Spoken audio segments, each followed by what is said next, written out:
Жатыр түтігінің неге өткізгіштігі жоқ. Енді не істеуге болады? Тіпті маған тек қана экома. Әлде мен мүлдем ана бола алмаймын ба? Трубаға да немесе контраст жібереміз, немесе су жіберу арқылы болады да. Осы жерде тұрған выделение мына жерге жетеді, одан кейін мына жерге жетеді, одан кейін бұлай, одан кейін бұлай, ең соңында осы жерге жетеді. Соның ары қарай уже брюшный полосқа жидкость болып жиналып, ірің жиналып тұра береді уже. Қалай емдейміз? Әрине бірінші орында бұл анализ тапсыру. Ассаламу алейкум, қайырлы күн қыздар. Бүгін сіздерге жалпы жатыр түтігінің неге өткізгіштігі жоқ, яғни жатыр трубаларында өткізгіштік жоқ, немесе труба непроходима деп айтты. Енді не істеуге болады? Тіпті маған тек қана экома. Әлде мен мүлдем ана бола алмаймын ба? Или маған кесіп алып тастау керек па трубаны да? Вот осындай сұрақтар бізге жиі қойылады. Дәл осы сұрақтың жауабы бүгін иншалла осы видеодан табатын боласыздар. И емдеуге болатын болмайтынын тоже білетін боласыздар. Сіздің жақын құрбыңыз, досыңыз, әпкеңіз, сіңіңіз кім көтере алмай жүр, міндетті үш точканы басыңыз, немесе астына поделицияны басып бөлсіңіз. Себебі мүмкін ол да шешімін таппай жүрген шығар да. Сіздерден лайк күтем, қандай да бір сұрақтарыңыз болатын болса, немесе қандай да бір тақырыпқа видео шыққанын қалайтын болсаңыздар, онда осыны комментарийға жазуыңызға болады. Ендеше бұл қандай проблема, я? Бұл не себептен болады? Жатыр түтігінің өткізгіштігі бұл қалыпта әдемі болып тұратын нәрсе, но жиі бұны бұзады инфекция. Инфекция қандай? Көбінесе бұл трихомониаз, микоплазма, хламидия, гонорея, цитомегаловирус, стафилококктар, уреоплазма, микоплазмаларда, одан бөлек бізде сифилис, ВИЧ.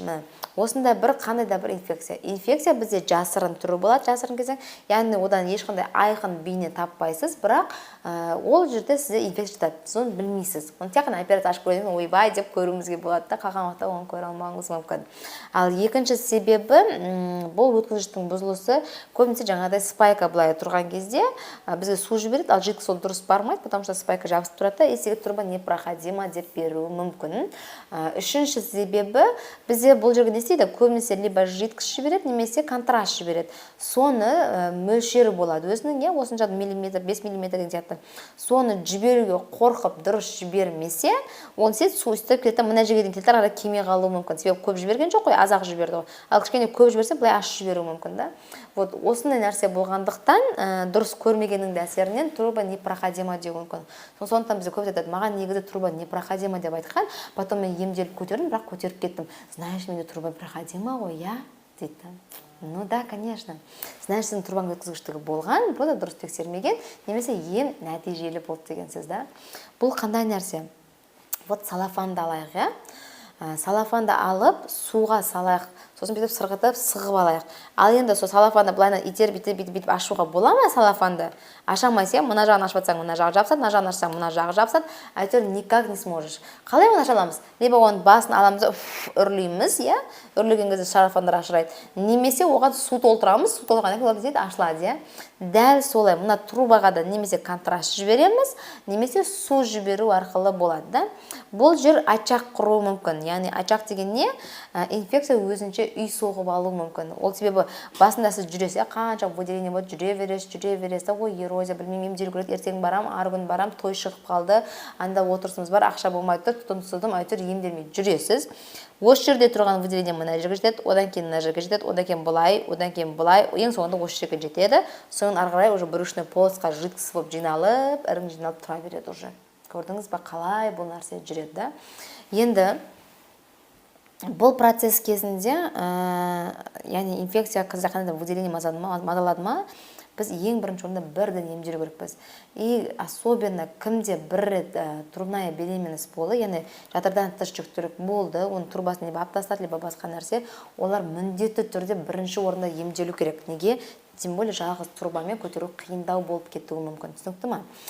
Сондықтан біз бұл нәрсені қалай емдейміз? Әрине бірінші орында бұл анализ тапсыру. Анализ тапсырасыз, қандай инфекция екенін білесіз, и соған қай антибиотик тәуелді, көмектесе алатыны, чувствительность, соны көресіз. Одан кейін труба проходимость тексеру үшін, пока сіздің күйеуіңіз и сіздің басқа анализдеріңіз дайын болмайынша сіз тексере алмайсыз. Неге? Сіз ГСГ немесе МСГ-ға түскеннен кейін кез келген ситуация орын алып кетуі мүмкін. Яғни ол не?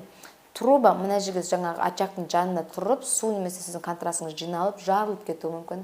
сынып кетуі мүмкін, сіз комаға түсіп кетуіңіз мүмкін, сізде операция болып кетуі мүмкін, немесе сізде қатты боль, ауырсыну болуы мүмкін, сіз орнынан тұра алмай қалуыңыз мүмкін. Яғни осындай ауру процестері болуы мүмкін. Түсінікті ма? Енді қай уақытта тексересіз? Барлық анализ отрицательно болған кезде және сіздің күйеуіңіздің спермограммасы жақсы болғанда. Сіз ол спермограмманы өзіңіз оқи алмасаңыз, оқитын адамға апарып реально көрсетіп, соның жақсы екенін білу. Кішкене аз, ничего страшного деген нәрсе болмайды. Конкретно спермограмманы аштыңыз, оқыдыңыз ба? Заключение деген тұрады. Сөреге қарасаңыз, либо норма зооспермия, либо астено, терато бәрі жазылып тұрады. Міне, соған байланысты сіз істеу керексіз. Түсінікті ме? Енді одан бөлек бұл трубопроходимостың бір нәзік жері, қыздар, менің өзімде тоже осы случай болды. Прям анализ таптай әп-әдемі, бірақ 8 жылдай ма көтере алмай жүрген. Потом трубасын тексерген екен, ол жерге киста сияқты жидкость жиналып, шарик пайда болды. Потом жидкость аламадық біз. Потом ол кісіні біз операцияға жібердік. Операция кезінде, оказывается, одан гонорея инфекция шыққан. Ал анализ отрицательно. Представляете? Күйеуінен сұрасам, менде ешқашан инфекция болмаған. Әйел тоже самое отрицает, да? Но қайдан келді онда ол? Либо ол тұқымнан, яғни мамасынан кезінде жұққан, либо басқа бір қан құю ма, либо болмаса біреудің қаны оған кіріп кетті ма, или шприцтан кірді ма, типа осындай сәт нәрселер пайда болған, значит, да? Яғни соның әсерінен ол болған, да? Сондықтан жатырдың түтігін тексеруге асықпаңыздар. Бірінші толық тексеріліп, күйеуіңізге жақсы екеніне көз жеткізіңіздер. Содан кейін ғана бұны тексеруге болады. Енді бұны емдеуге бола ма? Егер логикаға сәйкес келетін болсақ, бізде экоға дейін бүкіл әйелдер почему-то емделіп, солайынан көтерді. Міне, мен не үшін экоға қарсымын. Екіншіден, доказано, что эко істеткен әрбір әйелде алдағы уақытта, может 10 жыл, может 15 жылдан кейін, может быть рак молочной железы шығуы мүмкін, либо рак басқа. Неге? Мен де өзім көп көрген, вот недавно жатыр бізде тоже больницада, 17 жылдан кейін эко істеген, 5 рет эко істеп болмаған, осы 5-шісі осы қазіргі жүктілігі болған, уже 10 күннен бері температура 39-дан түспейді. Это как аллергия на эко, как будто жүктілік аллергия сияқты. Но на самом деле негізгі диагноз уже гормонды дайындайды ғой, экоға гормонды беріп, на миды отырғызып, сол жерге ісік пайда беріп, осыдан рак шығып тұр да, басында. Яғни, представляете, қандай диагноздар бар. Когда вот осындай случайлар көргенде мен айтамын, ё-моё, мен қандай сонда тупой екенмін деймін да. Вот представляете, до того біз көп нәрсеге мән бермейміз, когда біз мән бере бастаймыз, бұл өмірден қорқа бастаймыз да. Сол себептен бар екен деп іше берудің де керек жоқ. Яғни не істейсіз?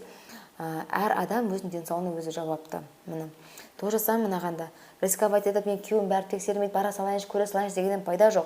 Все равно оңғы жақсы болмаса, не істейсіз оған бар. Бұл қайшты сізге өзі сияқты түсірет салатын нәрсе емес, е? Сол себептен сіздер ойлану керексіздер барар алдын. Күйеуіңіздікі точно жақсы ма? 100% оңғы әдемі ма? Ода ешқандай морфологиясына проблема жоқ па? Ода инвалидный сперма емес па? Сізді мазоңыздың анализ жаза ма? Вот, емделдіңіз ба? Емделгеннен кейін барып осылайдан тексерілуіңіз керек, е? Мен қалай емдем? Мен арнайы катетер арқылы итекір кеткен күннен бастап осында катетерді кіргізіп, бірнеше дәрілерді осында құям. Яғни жатырдың ішіне эндометрия.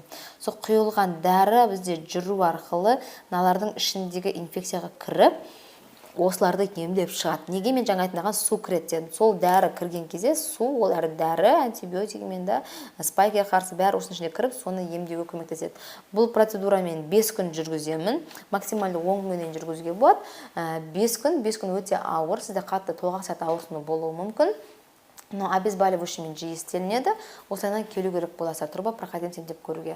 Әрине бұл 100% гарантия емес. Гарантия бізге тек қана Аллах береді. Біз бәріміз уақытша бір-бірімізге себепкерміз, да. Но осындай процесс емделуден кейін, альхамдулилля, бізде 70%-ға дейін адамдар көтеріп кетеді, көп әйелдер көтеріп кетеді. Сондықтан, может, сіздің басқа қалаңызда басқаша істейтін шығар, да. Но бұны емдеу керек. Если трубопроходимо, сначала емдеңіз, прям болмай жатса, сол кезде барып операцияға барасыз. Ал осы сізде ешқандай нәтиже болмауы мүмкін. Түсінікті ме? Сіздермен бірге болғандық Гүлсел Жаппарова, барлықтарыңызға мың алғыс. Түсініксіз сұрақтарыңыз болса, немесе мен айтудан ұмытып кеткен, қалып кеткен нәрселер болса, онда комментарийден күтетін боламын.